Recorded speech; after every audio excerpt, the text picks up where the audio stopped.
नर हो न निराश करो मन को, कुछ काम करो कुछ काम करो, जग में रहकर कुछ नाम करो।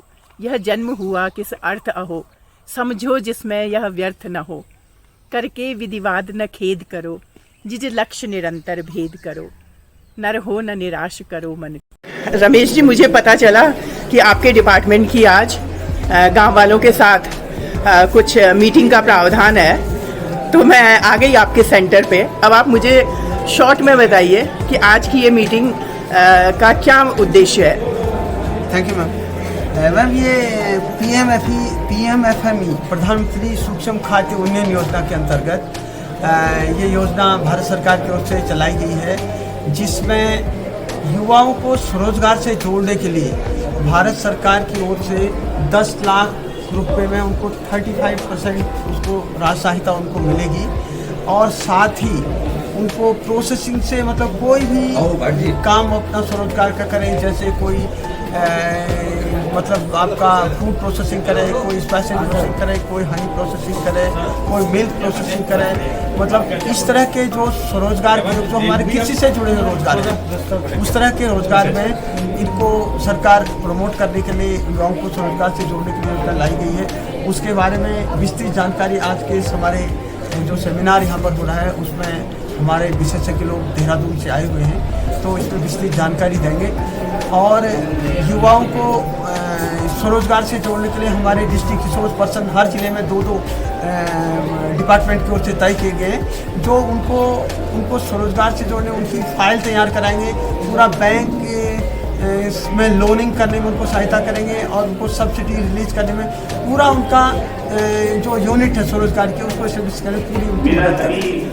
जोशी जी, मुझे लगता है कि अभी सेमिनार शुरू होने में थोड़ा टाइम होगा, तो लगभग अभी कितने लोगों का रजिस्ट्रेशन हो चुका है? ये मैम हमारे पास अभी तक लगभग 60 के आसपास हमारे काश्तकार हमारे पहुंच गए हैं। उसके अलावा हमारा विभिन्न डिपार्टमेंट के लोग 40 के आसपास हमारे लोग लगभग 100 के आसपास हमारे आ चुके हैं, लेकिन अभी लोगों का आना चाहिए। मेरा उद्यान विभाग को आभार कि मैं अपने व्यूअर्स तक PMFME योजना की महत्वपूर्ण जानकारी पहुंचा पा रही हूं। Hi my dear all, I hope आप सभी अच्छे होंगे। मैं बताना चाहूँगी कि ये वीडियो किन कारणों से खास है। नंबर 1, उत्तराखंड की भौगोलिक परिस्थितियाँ और diverse climate, horticulture, organic farming, off season vegetable cultivation, medicinal plants और एरोमेटिक प्लांट्स की ग्रोथ के लिए बेस्ट सूटेबल है। रॉ प्रोडक्ट्स में वैल्यू एडिशन करके इसके प्राइस को 50 to 100% तक बढ़ाया जा सकता है। इसी संदर्भ में PMFME prime minister formalisation of micro food processing enterprises कार्यशाला का आयोजन किया गया है। उत्तराखंड माइक्रो प्रोसेसिंग के क्षेत्र में अनऑर्गेनाइज्ड सेक्टर की तरह काम कर रहा है। ये प्रोग्राम फूड प्रोसेसिंग को दिशा प्रोवाइड करेगा। नंबर 2, ये कार्यशाला विशेष इसलिए भी है कि इसमें नैनीताल जनपद के उच्च अधिकारी, बैंक प्रबंधक और हेड ऑफिस देहरादून से आए विशेषज्ञों ने संबंधित विभागों के बारे में जानकारी शेयर की है। इस वीडियो को 2 पार्ट्स में बनाया गया है।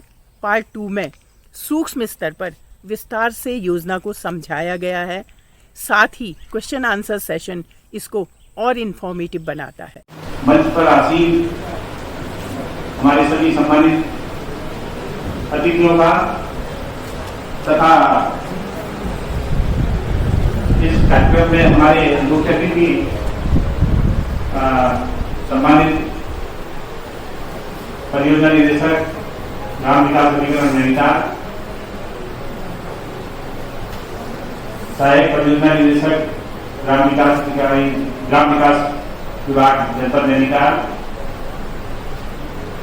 जिला अग्रणी बैंक प्रबंधक नैनीताल, मुख्य कृषि अधिकारी नैनीताल, और आज के इस कार्यक्रम में हमें जानकारी देने हेतु हमारे बीच पहुंचे श्री रविंद्र अरोड़ा साहब और मुख्य उद्यान अधिकारी तथा रूरल डेवलपमेंट मोड़ा से हमारे बीच पहुंचे श्री रोटेला जी, विभिन्न बैंक शाखाओं के प्रतिनिधि,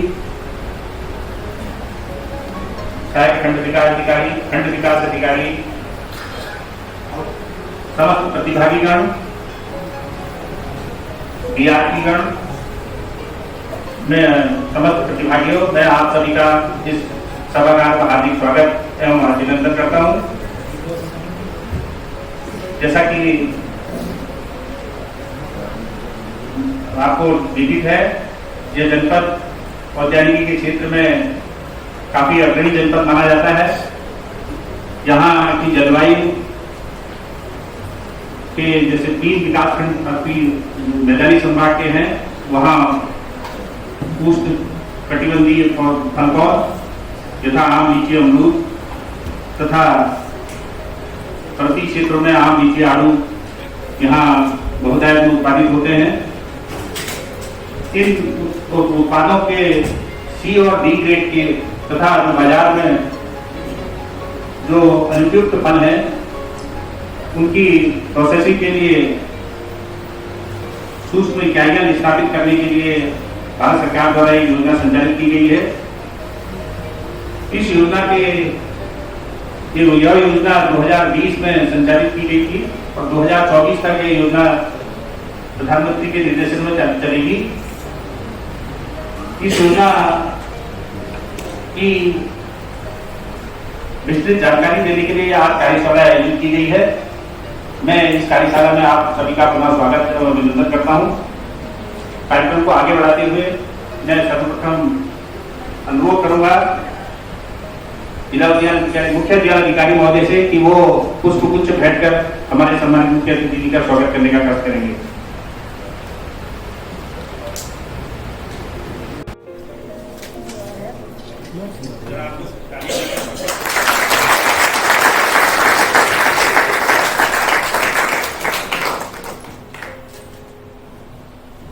एपीडी मैम का पुष्पगुच्छ भेंट कर स्वागत करने का प्रयास करेंगे।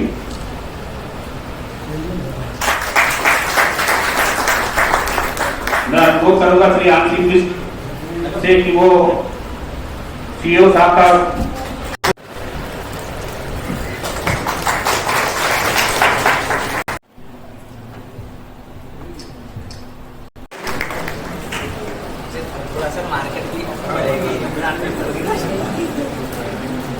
अब मैं अनुरोध करूंगा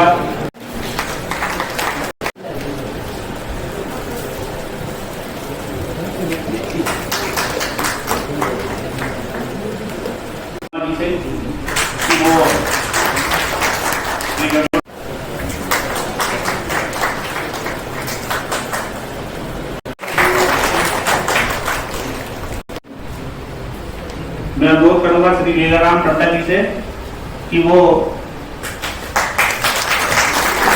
महोदय का करें।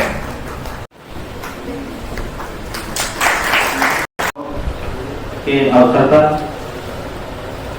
हमारा जो ये कार्यक्रम है, कार्यशाला है, प्रधानमंत्री सूक्ष्म भारत से सूक्ष्म उन्नयन योजना के संबंध में आप सभी हमारे जो अतिथिगण हैं, हमारे मुख्य जो परियोजना अधिकारी हैं, पीडी साहब हैं, हमारे जिले के मुख्य अतिथि हैं, उनका मैं स्वागत करता हूँ।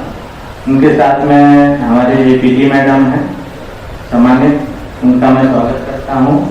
इसी के साथ में हमारे एलडीएम साहब हैं, उनका भी मैं स्वागत करता हूँ। हमारे जिले के मुख्य कृषि अधिकारी जी हैं डॉक्टर यादव जी, मैं उनका स्वागत करता हूँ। और हमारे परियोजना कार्यालय देहरादून से आए हुए हमारे गगन अरोड़ा जी, मैं उनका भी स्वागत करता हूँ।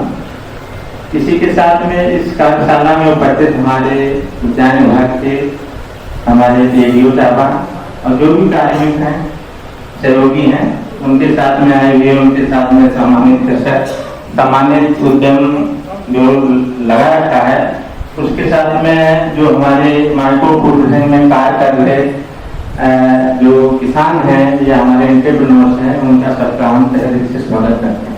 सबसे ज्यादा इस योजना की जो एक तरीके से गाइडलाइन है, उस पर फोकस किया गया है।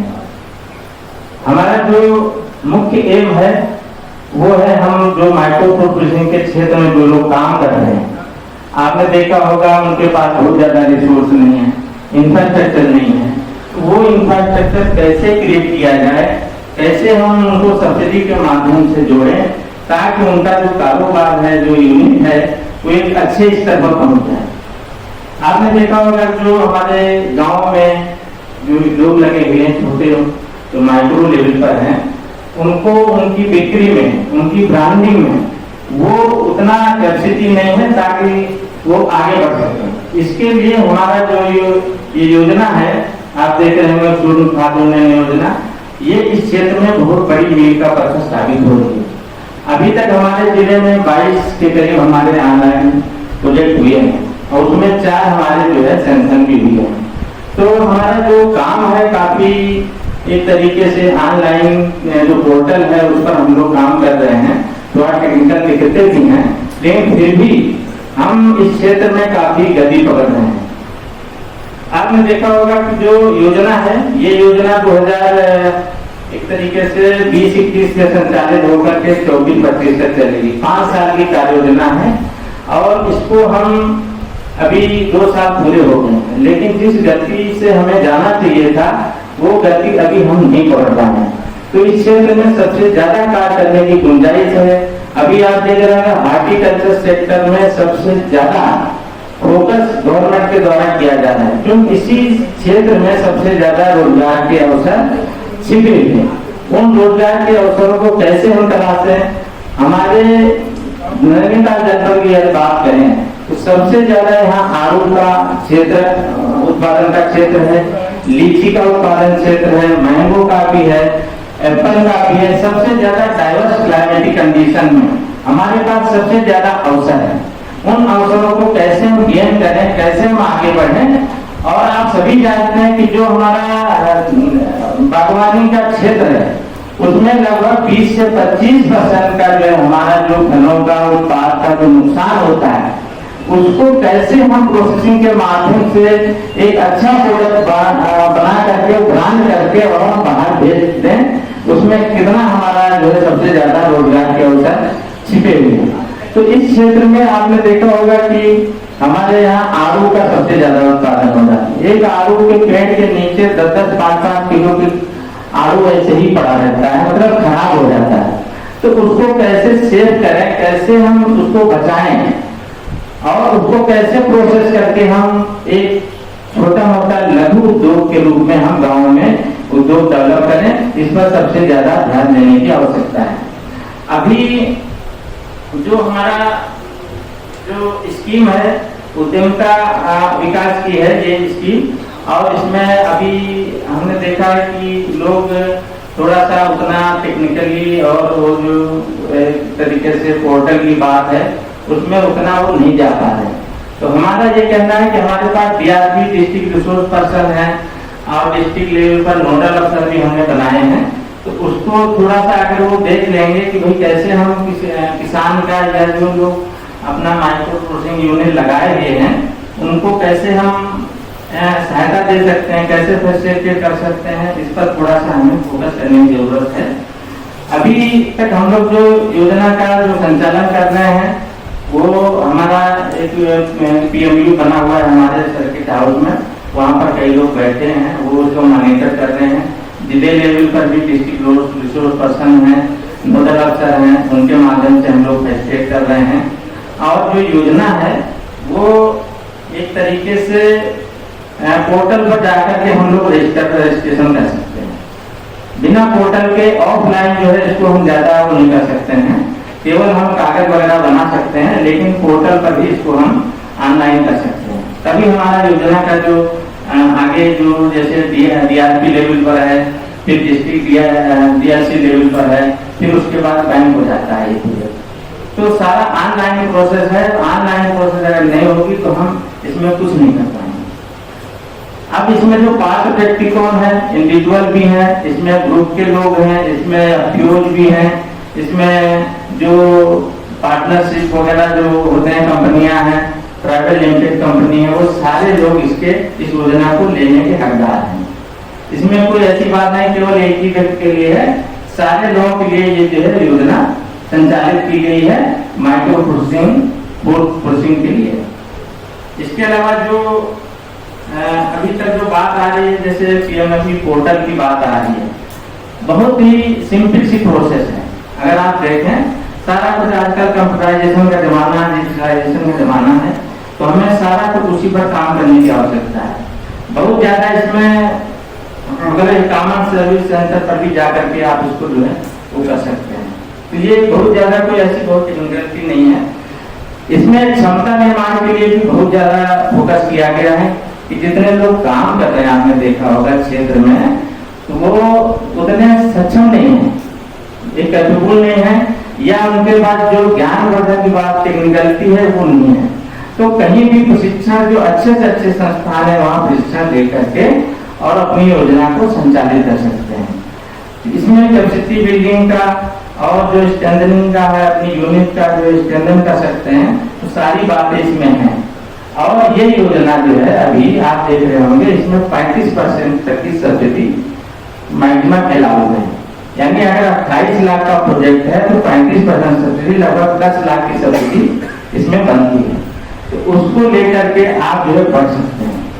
और ये प्रोजेक्ट जो है 3 साल के लिए लगभग जो इसको मॉनिटर कर रहे हैं हम लोग। तो ये 35% सब्सिडी 10 लाख तक की बहुत एक अच्छी सब्सिडी है, बशर्ते कि लोग इसको जो है थोड़ा सा जो कंप्यूटराइजेशन का जो काम है उसको इजी वे में अगर कर लेंगे तो ज्यादा अच्छा होगा। इसके अलावा अभी इसमें नई गाइडलाइन आई है, उसको थोड़ा चेंज किया गया। पहले इसमें 8वीं तक का पास व्यक्ति को लिया गया था इस योजना में।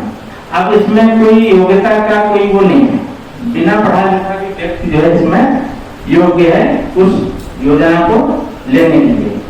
पहले इसमें जो है 8वीं पास की एक राइडर लगाया गया था, तो वो एक इसमें थोड़ा सा दिक्कत आ रही थी, तो लोगों ने अपना सुझाव दिया गवर्नमेंट को, भाई इसको हटाइए, 8वीं की बजाय जो इसको जो लोग बिना पढ़े लिखे हैं उनको भी जो है इसमें थोड़ा सा अगर राहत मिलेगी तो ठीक होगा।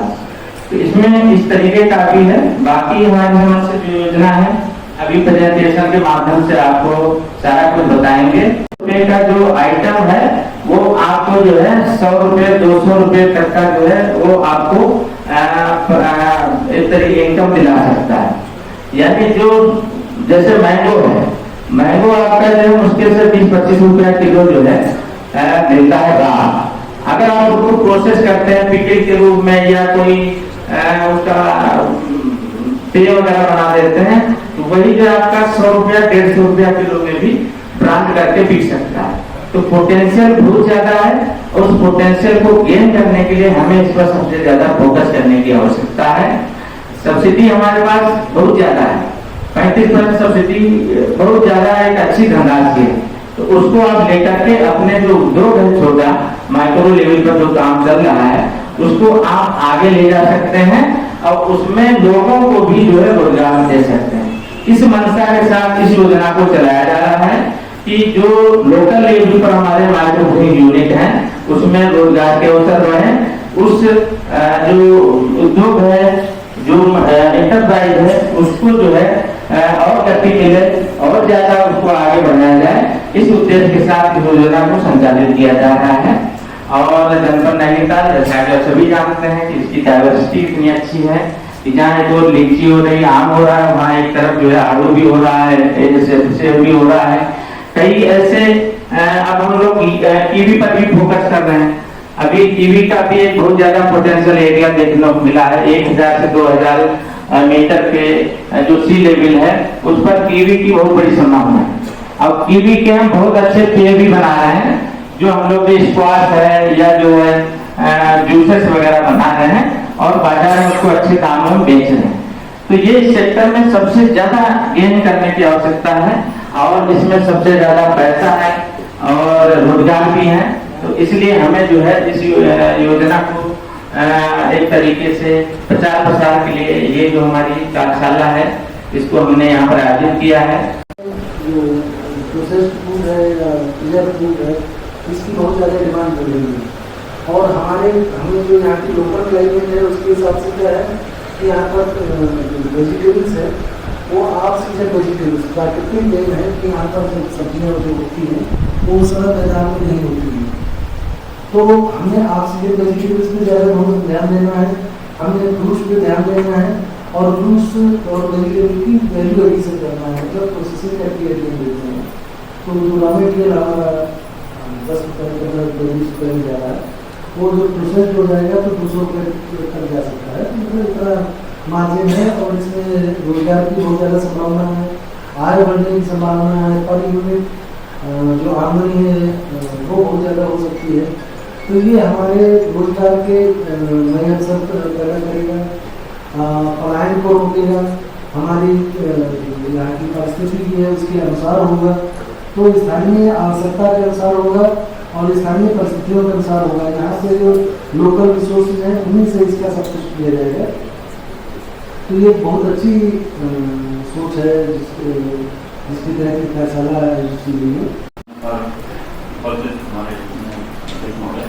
और सभी अधिकारीगण, विभिन्न ब्लॉकों से आए हुए सभी किसान भाइयों और सभी एंटरप्रेन्योर, आप सबका नमस्कार करता हूँ। मैं लीड बैंक अधिकारी हूँ यहाँ पे नैनीताल में। मैं थोड़ा बैंक के बारे में ही आपसे बात करूँगा, बाकी आपके जो प्रोजेक्ट हैं वो तो उसके बारे में आप लोग ज़्यादा बहुत अच्छे तरीके से जानते हैं। मेरा सिर्फ ये है कि जो बैंक से रिलेटेड आपका वो पड़ता है वो मैं उससे बात करूँगा। हम लोग ये सब जानते हैं कि बैंक के अंदर जो पैसा है वो पब्लिक का पैसा है, सरकार का पैसा नहीं है ना, जो है बैंक का पैसा वो पब्लिक का पैसा है। तो आप सबसे रिक्वेस्ट ये है कि जो भी बैंक से जितनी भी सहायता आप ले सकते हैं वो लें, ऋण के रूप में लें, जैसा भी जो है वो आप पूरा लें, लेकिन जो पैसा बैंक से लें वो किसी भी तरीके से आप जो है उसको वापस चुकता करने की जो है पूरी कोशिश करें। होता क्या है कि जब हम लोग पैसा लेकर के किसी काम में, जिस काम के लिए आप लोन ले रहे हो, यदि वो पैसा आपका वहां नहीं लगता है, उसके अलावा आप कहीं उसका डाइवर्जन दूसरी तरफ कर देते हो, कोई और इमरजेंसी आ जाती है, पैसा लोन का पैसा आप उधर डाइवर्ट कर देते हो, तो वो पैसा फिर हमारा जो है ना, जो जिस काम के लिए लोन लिया है वो लोन काम पूरा नहीं हो पाएगा, सक्सेसफुल नहीं हो पाएगा और टाइम पे आप किस्तें जमा नहीं कर पाओगे। उसकी वजह से क्या आपका रिकॉर्ड खराब हो जाएगा बैंक में। बैंक में एक बार रिकॉर्ड खराब हो गया, एक बार दाग लग गया, तो उसके बाद भले ही आप दूसरे दिन उसको जो है खाते को बंद कर दो, लेकिन उस सिविल में जो है आपका रिकॉर्ड हमेशा के लिए खराब हो गया। और बैंक कहीं भी आप ऑल इंडिया में कहीं भी आप चले जाओ, कहीं से भी लोन लोगे, कोई भी बैंक बिना सिविल चेक करे आज की तारीख में कोई लोन नहीं देता है। और जहां आपका सिविल में जो है रिकॉर्ड खराब दिखा किसी भी बैंक जहां से भी आप लेना चाहोगे, तो आपका जो है हाथ जोड़ करके मना कर देगा बैंक, भैया हम आपको लोन नहीं दे पाएंगे, क्यों कि आपका पुरानी जगह का सिविल अकाउंट खराब हो रखा है। तो भले ही आपका एक दिन के लिए खराब हुआ है अकाउंट, लेकिन वो दाग लग गया ना, तो उसकी वजह से फिर आपका जो है सिविल स्कोर डाउन हो जाएगा और अकाउंट आपका जो है खराब हो जाएगा। अब आज की तारीख में हमने लोन दिया, प्रोजेक्ट लगाया, प्रोजेक्ट का पैसा जो है हमने दूसरी तरफ डाइवर्ट कर दिया, अकाउंट खराब हो गया। अब आप ये सोच रहे हो कि चलो देखेंगे जब आएगा पैसा हम चुकता कर देंगे। इस बीच आपके बच्चे बड़े हुए, बच्चे पढ़ने लिखने में होशियार है, वो डॉक्टर बनना चाहता है या कोई और अच्छे उसमें जो है वो बनना चाहता है, हायर एजुकेशन लेना चाहता है, उसको एजुकेशन लोन की जरूरत है। आज की तारीख में एजुकेशन इतनी सस्ती तो रहने लगी है, तो उसको अगर एजुकेशन की लोन की जरूरत पड़ती है, आपका अकाउंट खराब हो चुका है, तो जब बैंक से एजुकेशन लोन के लिए आप जाओगे बैंक के पास, तो बैंक आपका सिविल पहले देखेगा, क्योंकि बच्चे के नाम पर बच्चा नाबालिग है, उसको तो लोन दिया नहीं जा सकता है, वो पेरेंट्स के साथ ही लोन दिया जाता है। तो जब पेरेंट का अगर जो है उसका पिताजी का या माता का किसी का भी अगर खाता खराब है, अकाउंट खराब है, एनपी हो रखा है, सिविल में रिकॉर्ड खराब है, तो उस बच्चे के उसके लिए जो है एजुकेशन लोन देने के लिए बैंक मना कर देगा। अब इसमें बच्चे का भविष्य खराब हो जाएगा। उस बच्चे के भविष्य को खराब करने के जिम्मेवार कौन है? बैंक होगा या पेरेंट्स होंगे? बट नेचुरली पेरेंट्स होंगे, पेरेंट्स की वजह से जो है वो शिक्षा ग्रहण नहीं कर पाएगा। तो इस चीज का जो है एक लंबे स्तर पर जो है असर पड़ता है। तो हम लोग जो भी बैंक से पैसा लें और उसका जो है टाइम पर रिपेमेंट कर दें। आपको कोई प्रॉब्लम होती हो तो होता है, बिजनेस का होता है, आपको कोई प्रॉब्लम आती है तो आप बैंक में जाकर के आप बात करें कि मेरे साथ ये दिक्कत हो गई है, इस वजह से मैं इस महीने की किस्त नहीं दे पा रहा हूँ, इसको जो है मैं अगले महीने जो है कर दूंगा, मैं कवर कर दूंगा। हो सकता है बैंक आपको जो है कोई और वो दे दे, रास्ता बता दे। लेकिन अगर आप बैंक से छुपोगे, बैंक के पास जाओगे नहीं, तो फिर वो दिक्कत हो जाएगी, फिर उसमें दिक्कत आप ही होगी, बैंक को जो है वो नहीं होगा। तो बैंक मैं वही कर रहा हूँ कि बैंक के अंदर जो पैसा है वो आप लोगों का पैसा है, एक ने आप जमा करा है, दूसरे को लोन कर दिया गया है, दूसरे से पैसा आए वापस आएगा तो भी बैंक जो है वो देगा, लोन दे दूसरे को करेगा।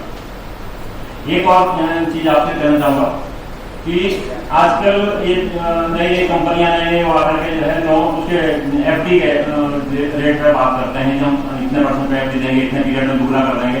इन लालचों में नहीं आना है, क्योंकि वो पैसा दुगना कहाँ से करेंगे, उनके लिए भी मार्केट तो कमाने के लिए मार्केट तो यही है ना जो हम लोगों के लिए है।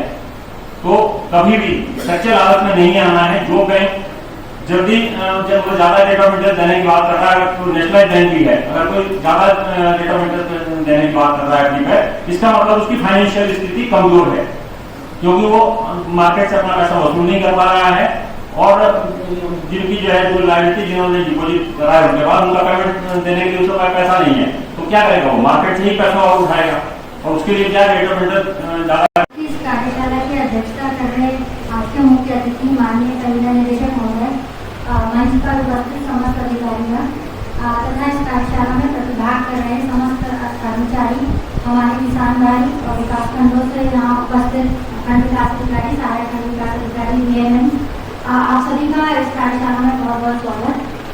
मैं सहायक परियोजना निदेशक हूँ, यहाँ विकास भवन में बैठती हूँ, और मेरा मुख्य काम हमारे क्षेत्रों में जो स्वयं सहायता समूह बनाए जा रहे हैं उनका संचालन, उनको गाइड करना और योजना का क्रियान्वयन करना है। सबसे पहले मैं आभार व्यक्त करना चाहूँगी उद्यान विभाग का, हमारे CHO साहब का, जो आपने एक इतनी महत्वपूर्ण कार्यशाला आज इस जनपद में आयोजित की है।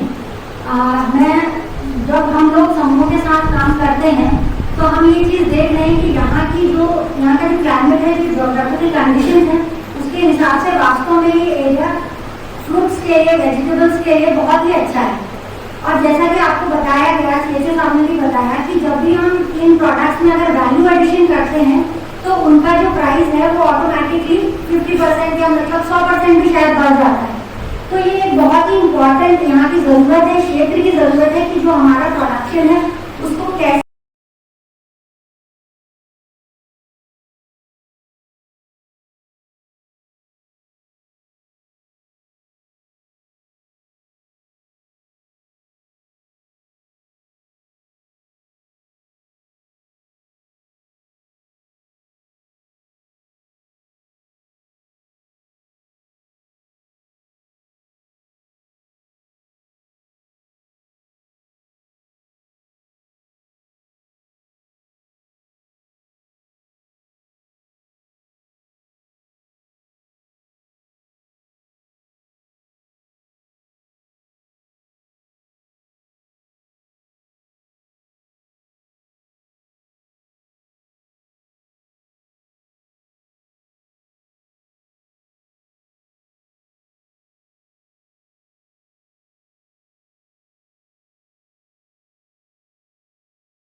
आज के कार्यक्रम के आयोजक मुख्य जिलाधिकारी महोदय, जिला मिशन प्रबंधक यहाँ पे मुख्य कृषि अधिकारी महोदय, एडीएम साहब और हमारे विभिन्न विकास खंडों से आए हमारे खंड विकास अधिकारीगण और हमारे जो है किसान बंधु और कृषि के मेंबर्स, आप सभी का इस कार्यशाला में बहुत बहुत स्वागत है।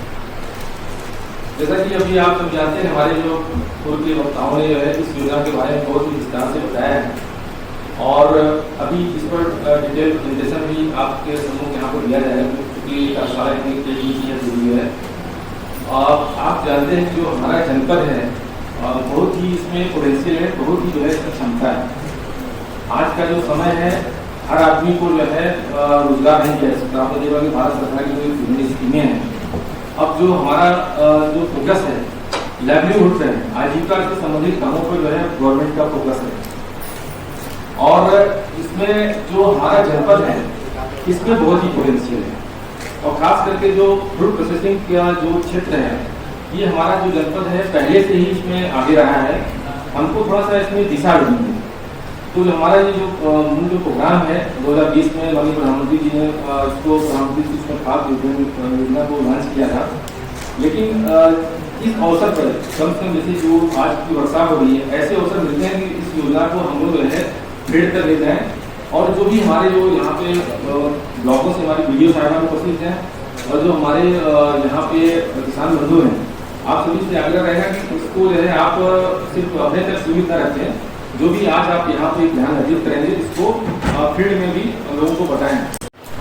माल्टा जो है एक समय में माल्टा को 50 पैसे में कोई नहीं पूछता है और उसको अगर आप जो है प्रोसेस करते हैं ध्यान से उसको आप थोड़ा सा 1 महीने का वेट कर लेते हैं तो आप उनकी मार्केट में उसकी अच्छी कीमत हो जाती है। तो थोड़ा सा हमको अपना अप्रोच बदलना पड़ेगा। हमारे जनपद में बहुत ही संभावनाएं है, बहुत ही ग्रोथ है। आप लीची का ले लीजिए, चाहे आलू का ले लीजिए, आम का ले लीजिए, संभावनाएं बहुत ही अनंत है। और ऐसे ही हिमाचल में जैसे हमारा जो हिमाचल का सेब है कितना फेमस है, तो हम लोग क्यों नहीं कर सकते? हम भी कर सकते हैं। हमारा भी सेब ऐसे हिमाचल को टक्कर दे सकता है अगर हम थोड़ा सा उसमें इम्प्रूव करें, अपनी क्वालिटी को इम्प्रूव करें और गवर्नमेंट की जो विभिन्न स्कीम है उसका हम लोग लाभ लें। तो कहने का आशय मेरा ये है कि जो विभिन्न डिपार्टमेंट्स में काम कर रहे हैं, जैसे चाहे कृषि विभाग है, बैंक है और हमारे अदालत के जो एसएसपीज काम कर रहे हैं, हमको इसमें कई विभागों का कन्वर्जेंस के रूप में काम करना है। एक दिशा में नहीं चल रहा है कि अगर उद्यान विभाग काम कर रहा है तो उद्यान नहीं चल रहा है, थोड़ा सा इसमें कन्वर्जेंस करना पड़ेगा। जो हमारे एसएससी है उसका लाभ ले लें और कृषि विभाग के जो किसान है उसका लाभ लें। सब लोग को जो है इसीलिए जो है एक मंच पर बैठना बहुत आवश्यक होता है। अभी मैं कहूँगा कि इस स्कीम के बारे में बहुत ज़्यादा जानकारी मुझे भी नहीं थी, तो ऐसे जो है अवसर मिलते हैं जिसमें हम लोग को पता चलता है कि भारत सरकार की बहुत ही महत्वपूर्ण स्कीम है। मैं चाहूँगा कि जो भी हमारे खंड विकास अधिकारी हैं या जो भी अधिकारी यहाँ उपस्थित हैं और किसान बंधु उपस्थित हैं, इसका आप ज़्यादा से ज़्यादा प्रचार प्रसार करिए, इसका ज़्यादा से ज़्यादा लाभ लीजिए और मैं चाहूँगा कि कार्यशाला बहुत ही सफल हो और अच्छा आयोजन है, बहुत बढ़िया सफल आयोजन है और पूरा आयोजन मेरी आशा है कि आयोजन सफल होगा। आप लोग अंत तक इस कार्यशाला का जो है सुनिए और इसका लाभ लीजिए। बहुत बहुत धन्यवाद है। जैसे कि सबने बताया कि रूरल डेवलपमेंट से हैं और सभी लोगों की जानकारी के लिए कि ग्रामीण विकास विभाग द्वारा एक नई योजना का संचालन किया जा रहा है पिछले 1 साल पहले से, जिसका नाम रूरल बिजनेस इंक्यूबेटर है। मैं हमारे टीम से कुंदन जी हैं, आपसे आग्रह होगा कि ये इस तरह का एक पॉम्पलेट हमारा है, ये सभी को दे दीजिए। सबसे पहले मंच में दे दीजिए और हो सकता है ये कम पढ़े तो ऐसा कोशिश करें कि एक पॉम्पलेट से 2-3 लोग इसको पढ़ लें अगर ये काम होते हैं तो। रूरल डेवलपमेंट का ही एक प्रोग्राम है रूरल बिजनेस इंक्यूबेटर। वैसे इंक्यूबेशन वाला कॉन्सेप्ट देखा जाए तो वो कॉर्पोरेट का है और हमारे उत्तराखंड सरकार ने एक कदम इसमें आगे बढ़ाते हुए इस इंक्यूबेशन के कॉन्सेप्ट पे एक योजना का लॉन्च किया है और जिसको गवर्नमेंट योजना बना करके इम्प्लीमेंट कर रहे हैं। वर्तमान में अभी तक इसकी 2 ऑफिस इसके खोले गए हैं। वो रीजनल लेवल के ऑफिस हैं, एक गढ़वाल रीजन के लिए, एक कुमाऊं रीजन के लिए। गढ़वाल रीजन का ऑफिस जो है वो पौड़ी कोटद्वार में है और कुमाऊं मंडल का जो ऑफिस है वो अल्मोड़ा हवालबाग में है। तो इसको शॉर्ट में RBI कहते हैं, रूरल बिजनेस इंक्यूबेटर। मुख्य रूप से रूरल बिजनेस इंक्यूबेटर में जो काम होता है वो जो ग्रामीण क्षेत्रों में जो भी उद्यमी हैं उन उद्यमियों को मदद करना इस कार्यक्रम का मेन उद्देश्य है। तो छोटी सी जानकारी के लिए इसमें थोड़ा सा एक कॉम्प्लेट है, इसमें जानकारी है। तो हम लोग सभी का ये क्वेश्चन होता है कि आप क्या करते हैं। देखा जाए सारे कार्यक्रम, चाहे राष्ट्रीय ग्रामीण आजीविका मिशन है, चाहे PMFME है, चाहे और सारे ILSP था, एक नया कार्यक्रम लीप आ रहा है, तो लाइवलीहुड के लिए बहुत सारे कार्यक्रम हैं। तो रूरल बिजनेस इंक्यूबेटर को बनाने का सोच ये था कि जो लाइवलीहुड से उठ करके उद्यम की तरफ जा रहे हैं, व्यवसाय की तरफ जा रहे हैं, उनको मदद करने वाला कोई ऐसा कार्यक्रम नहीं था। तो रूरल बिजनेस इंक्यूबेटर उनको मदद करने का काम करेगा। अभी हमारे यहाँ पे नैनीताल में मतलब एक जब भी रूरल बिजनेस इंक्यूबेशन जिस भी डिस्ट्रिक्ट में काम करना शुरू करता है तो उसकी डिस्ट्रिक्ट लेवल की वर्कशॉप होती है, वो नैनीताल में अभी नहीं हो पाई है। अभी तक हम केवल कुमाऊं मंडल के 4 जिलों में जा पाए हैं, 2 जिलों में अभी नहीं जा पाए हैं, जिसमें नैनीताल और उधमसिंह नगर है। APD मैडम बैठी हैं, आपको इस कार्यक्रम की जानकारी है क्योंकि जब आप बागेश्वर में थी तब इसकी डिस्ट्रिक्ट लेवल की वर्कशॉप वहाँ हुई थी, आपके निर्देशन में मैंने वहाँ काम भी किया है। तो अभी हम आप प्लान कर रहे हैं, हो सकता है इस महीने या अगले महीने में हम आप डिस्ट्रिक्ट लेवल की वर्कशॉप भी करेंगे। तो मुख्य रूप से यही है कि जो भी लाइवलीहुड से उठ करके व्यवसाय की तरफ जाना चाहता है उसको इंक्यूबेशन के आइडिया से लेकर के इम्प्लीमेंट का जो सफर होता है उसमें हर स्टेज पे रूरल RBI को सपोर्ट करता है। सिर्फ फिनेंशियल सपोर्ट छोड़ करके, फिनेंशियल सपोर्ट में हम कन्वर्जेंस कराते हैं किसी भी अन्य योजना से, चाहे वो PMFME है, चाहे MSY है, PMEGP है, MSY नैनो है। तो फिनेंशियल जो सपोर्ट होता है वो हम किसी भी स्कीम से लिंक करा के करवाते हैं।